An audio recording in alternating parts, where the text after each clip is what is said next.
Not the jogging of the human, not the distance of the human, but in a way that we can understand, meaning you come closer to Allah a little bit, Allah will come close to you faster. And further, La ilaha illallah, Sahih al-Bukhari.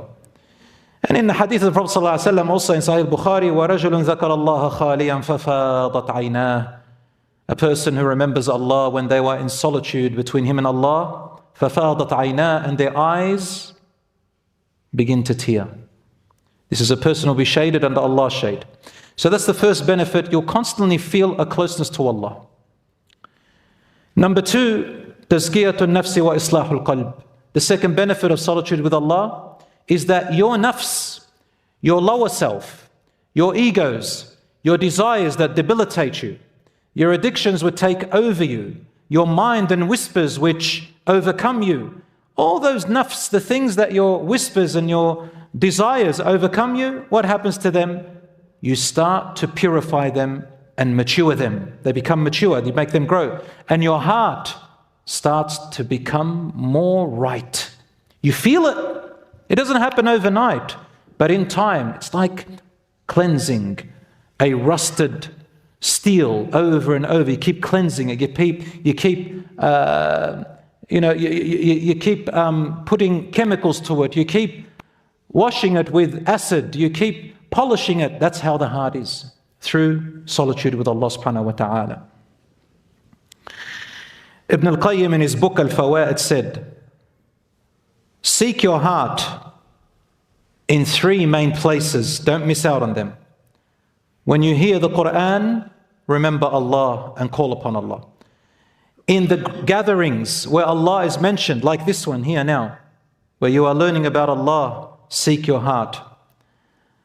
And in the times of solitude, if you cannot find any of these three places in which you should cleanse your heart, then ask Allah subhanahu wa ta'ala to give you a heart, because you don't have a heart. How can a Muslim not even find these three easy situations which cleanses the heart? Then you should say, oh Allah, give me a heart, because there's no heart there. How can a heart be away from all these three? Surely one of them has to be there for you every day. And number three, the benefit, it is an opportunity for you to reflect on your shortcomings before you die. حَاسِبُوا أَنفُسَكُمْ قَبْلَ أَن تُحَاسَبُوا. Reflect and judge yourselves before you are judged. Allah says in the Quran, إِنَّ الَّذِينَ يَخْشَوْنَ رَبَّهُم بِالْغَيْبِ لَهُم مَّغْفِرَةٌ وَأَجْرٌ كَبِيرٌ. Those who fear their Lord in the absence, in the unknown or the unseen, meaning in seclusion with Allah, for them is a constant forgiveness and a tremendous reward. Surah Al-Mulk. The Prophet ﷺ said, إِنَّ اللَّهَ يُحِبُّ الْعَبْدَ الْخَفِيِّ. Allah subhanahu wa ta'ala loves a servant who likes to be hidden. What does that mean, hidden? Not monkhood hidden, not up in a monastery away from the world. No. Hidden means that he or she has moments where their actions of worship, their actions of good deed are hidden.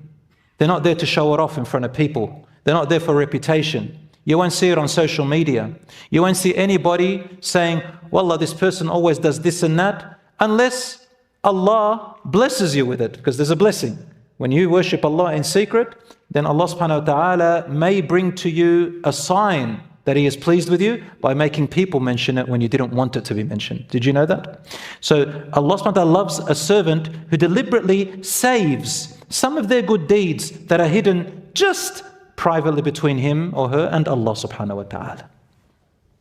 Did you know that? Otherwise, there's acts of worship that we do together, like praying in the masjid. You don't go and isolate yourself and say, I'm not even going to pray with the Muslims. Or coming together to remember Allah, reciting the Quran, you don't do that. Or helping each other or being there for each other. No, a Muslim does not isolate himself or herself from the rest of the world and becomes antisocial in every sense of the word. I'm not talking about people who have an antisocial normal behavior. That's just their nature. But we're talking about a Muslim who just hates everybody, isolates from everybody, and just tries to be alone and lonely and empty. No, no, no. With Allah and with the people, and be patient on that. My brothers and sisters, when you have your solitude with Allah, remember 4 things to do. Number 1, these are etiquettes of solitude with Allah. That when you have solitude with Allah and you call upon Him and you mention Him, you remember Him and you reflect on your sins and you reflect on yourself and you talk to Allah and so on and you show gratitude, you say, oh Allah, I'm grateful for this and I'm grateful for that, and you name it, you name your blessings. I'm grateful for my eyes, I'm grateful for my hair, I'm grateful for my skin, I'm grateful for my bones, I'm grateful for my shelter, I'm grateful for my peace. Then remember 4 things. That with it, make sure that you have full tawakkul, proper, honest, true tawakkul in Allah. True trust in Allah subhanahu wa ta'ala. What does that mean? It means that Allah subhanahu wa ta'ala will not forsake you. Allah will not let you go. Just maybe He won't give you exactly what you thought you would get. Maybe it's not just what exactly you expect and want. Allah gives you better. And He wards off you what you thought was good for you, but it's bad for you. That's full trust. Full trust that you are never disappointed after that with what happens to you outside of your control. Number 2, have your solitude for the right purpose. Meaning, your closeness to Allah should be your objective. You're doing it to get closer to Allah. You don't do sinful behavior. You don't go in solitude and then go on your phone and start looking at haram things or talking haram things. You don't go in a haram environment and call it solitude with Allah subhanahu wa ta'ala. Number 3, you don't go into solitude at the expense of your obligations and responsibilities to yourself and others. You have some other obligations and responsibilities, not at their expense. When you've done your obligation, then comes the solitude. And number 4, don't be extreme in spending too much time in solitude, too long to the point of you avoiding people altogether and becoming completely antisocial with everybody. A believer is active. A believer is beneficial. If everybody just did monkhood and went into a cave and forgot about family and relationships and children and working and doing all that stuff, this is an innovation that the Christians, a group of Christians in the past, a sect of Christianity, innovated, calling it monkhood or priesthood, where, for example, in the Catholic religion, the priest doesn't get married. Somehow, meaning that he is above it. Or in certain other religions, monkhood, where they say we avoid marriage because it's desire and we must be above our own desires. Or they don't even eat for days. They say we are above our desires. This is not accepted in Islam. A Muslim still lives life and gets along. So, not too much. So my brothers, here is an idea in practice. Number 1, choose any time you want for solitude. And I'll tell you what, the best time really, if you can make every few days this time, or every 2 days, or even once a month, make a moment in the depth of the night. Tahajjud. Tahajjud is when you go to sleep and then you wake up in the depth of the night. And the best time of the night is the last third of the night, which is about an hour and a half time span before Fajr, which is the best time that Allah is closest to us. Yeah, and He is closest in responding, because everybody else is in deep sleep or they're out doing things that are terrible, either on drugs or in the streets or dancing all night or whatever, and you are calling upon Allah. So choose any time. The best time is in the night, or any other time that you are alone and no distraction. Number 2, put away all your distractions. Put away all your devices. Don't sit there praying and everything in between. Search your phone. You'll break the connection. It's like an internet connection where the signal is not going well. Just like that. Have your strong internet connection, your spiritual connection with Allah. Put all the devices away and focus. Number 3, if you can, face the Qibla. You don't have to face the Qibla, but facing the Qibla makes you more prepared and in the zone. If you can, make wudu. Just before you go into Solitude, make wudu. If you are a woman, a sister who is not in a state where she can make wudu, don't worry about wudu.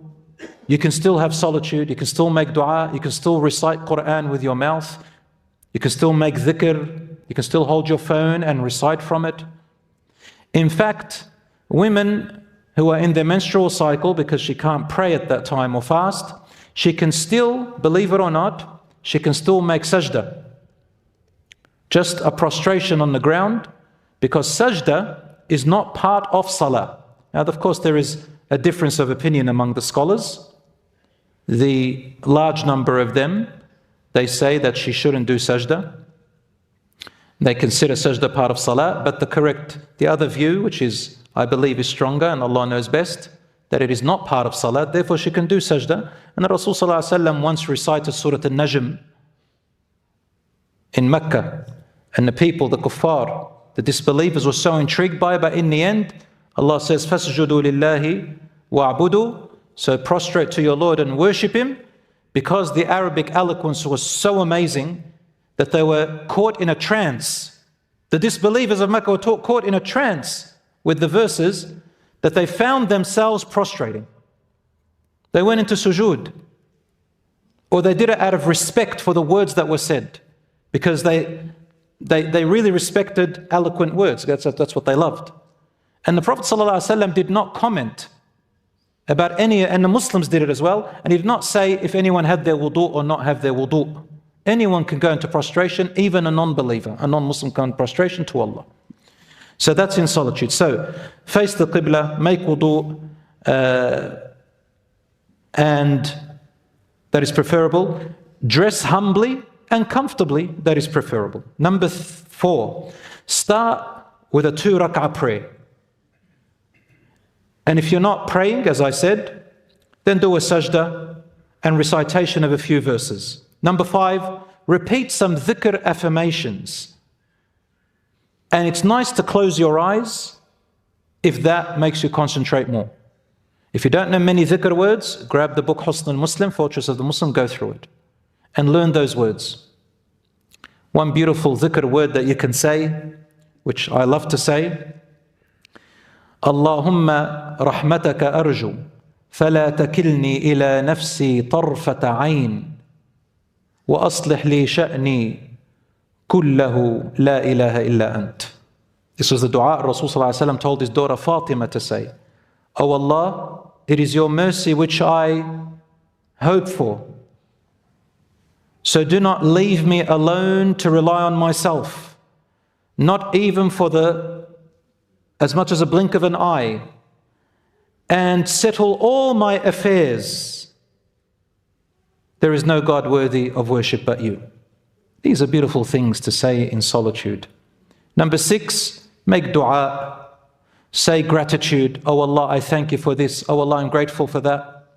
Reflect on shortcomings and admit your faults. Complain your worries, stresses, and so on. Reflect and ask for what you want. Ask for guidance. Ask for clarity.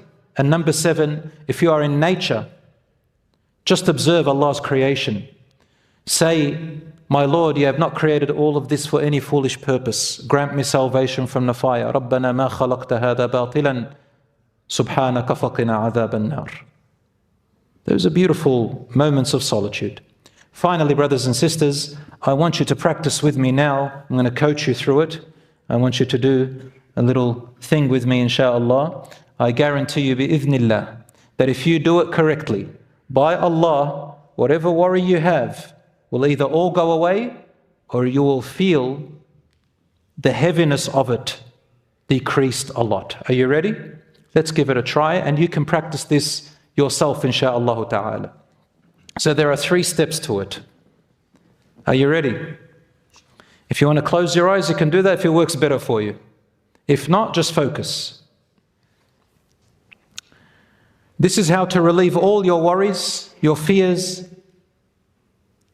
and receive all your desires, and prevent whatever you fear.